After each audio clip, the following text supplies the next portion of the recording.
චුට්ටෝය බලබලා ඉන්නේ හිමෙන් වැහුටුම් පරිසරයක සිද්ධ වුණ ලස්සන කතාමාලාවක්. එයාට තාසයිලු එහෙම හිමේ ඇවිදින්න, හිම සපත්තු පදින්න. ඉතින් චුට්ටා හිතාගෙන ඉන්නේ කවදහරි මේ ලස්සන අත්දැකීම ලබා ගන්නවා කියලා. ෆිල්ම් එක බලබලා ඉන්නේද්දිම චුට්ටට නිින්ද ගිහිල්ලා.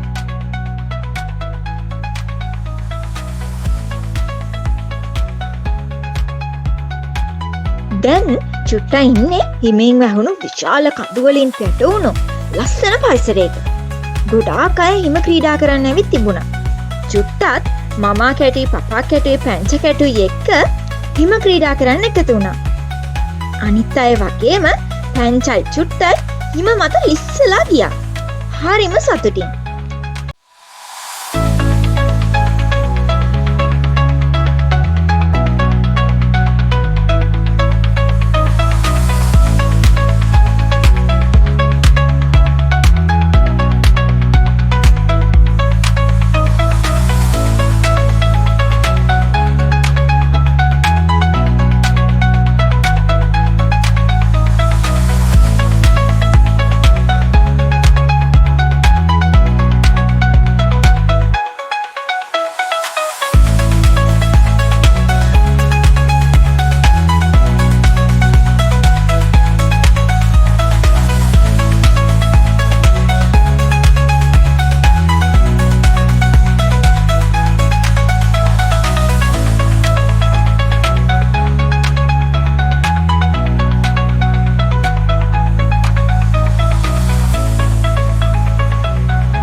මමා කැට් කීප සැරයක්ම හිම උඩ වැටුණා.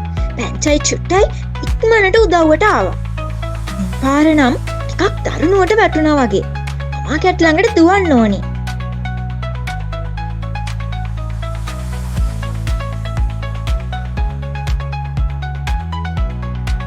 දුවන්න ඕනි කියන සිතුවිල්ලත් එක්කම චුට්ටට ඇහැරුණා.